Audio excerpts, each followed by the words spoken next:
Hello all, Venky మీ local అమ్మాయిని. మీ పిల్లలు ఎప్పుడు ఆకుకూర తినడానికి మందగిస్తున్నారా? అలాగే నేను చేసే ఈ ఈ రెసిపీలో మీ పిల్లలు ఒక్కటి కూడా వదలకుండా తింటారండి. ఇలా ఆకుకూర ఉడకబెట్టేసుకొని ఇలా మిక్సీ పెట్టేసుకొని మనం గోధుమపిండిలో కొంత ఉప్పు కొంత నూనె వేసుకొని రెండు కలిపి ఒక పిండి ముద్దగా కలుపుకోవాలండి. చూడండి నేను ఎలా వేసాను. అలాగే దీనికి క్వాలిటీ తగ్గట్టుగా నీళ్ళు పోసుకొని మనం కొంచెం కొంచెం నీళ్ళు పోసుకొని కూడా మనం కలుపుకోవాలండి. సులభంగా చూడండి నేను అలాగా సరిపోలేదని కొంచెం దాంట్లో వాటర్ వేసి యాడ్ చేసి వేస్తున్నానండి. ఎంతో ఇష్టంగా తింటారండి. ఒకటి తినే దగ్గర 2-3 తింటారు. పిల్లలకి చాలా హెల్తీ కూడా పాలకూర అనేది. చూడండి నేను ఎలా పిండి ముద్దలా చేశాను. అలాగే సేమ్ కలుపుకొని మనం ఏంటంటే చాలా మెత్తగా ఉండేటట్టుగా వస్తాయండి దూదుల్లాగా. పిల్లలకు కూడా బాగుంటుంది తినడానికి ఇలా చేసి పెడితే. చూడండి నేను ఇలా చేసి పెట్టాను.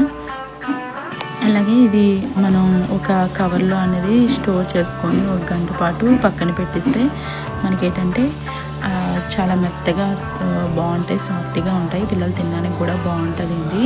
చూడండి నేను కవర్లో పెట్టాను. ఇదిగోండి నేను ఇప్పుడు 1 గంట పాటు పక్కన పెట్టేస్తాను. గంట తర్వాత తీసి మనం పాముకుంటే చాలా మెత్తగా వస్తాయండి చపాతీలు అనేది.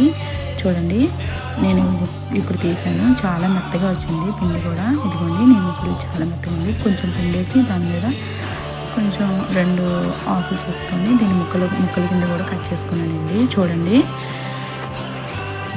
ఇలా పొడవుగా పాముకొని మనకి ఎన్ని కావాలనేది అన్ని కట్ చేసుకొని ముక్కలు ఒక పక్కన పెట్టేసుకుని కూడా రౌండ్గా చుట్టుకుంటే సరిపోతుంది. చూడండి నేను ఎలా చుట్టాను అలాగే చుట్టండి. చూడండి చాలా స్మూత్గా ఉంటాయండి చపాతీలు అనేది. పిల్లలు ఇంకోసారి తిన్ను అని మాట కూడా ఉండదు. అసలు వేసినట్టు కూడా తెలియదు వాళ్ళకి. గ్రీన్ అంటే గ్రీన్ కలర్లో ఉన్నాయని అనుకుంటారు కానీ వాళ్ళు ఆకుకూర ఇందులో వేసామని వాళ్ళకి తెలియదండి. అలా ఉంటుంది. మా అబ్బాయి అయితే అలాగే తినేసారండి. అసలు అనుకోలేదు. అసలు ఏం వేసావు అని అనేది కూడా అడగలేదు. కనీసం గ్రీన్ కలర్లో ఉందని అనుకున్నాడు అంతేని. తన చాలా ఇష్టంగా తిన్నాడు. చూడండి మా అబ్బాయికి ఇప్పుడు పెట్టేటప్పుడు తనకి నచ్చిందో లేదో ఒకసారి మీకు చెప్తాను. ఇలా 2 వైపులా కాల్చుకోవాలండి. 2 వైపులా బాగా కాల్చుకుంటేనే నూనె వేసుకొని బాగా కాలుతాయండి. చూడండి ఇలా కాల్చుకుంటే సరిపోతుంది. ఇదిగోండి నేను 2 పక్కల ఈ విధంగా కాల్చేసాను. అలాగే మనం ఒక పక్క ప్లేట్లో పెట్టేసుకుంటే సరిపోతుందండి. తీసుకెళ్ళి ఇవ్వండి. ఇప్పుడు దీంతో పాటు మనం ఏది నచ్చితే అది యాడ్ చేసి చూడండి మా పిల్లలకి ఇచ్చాను.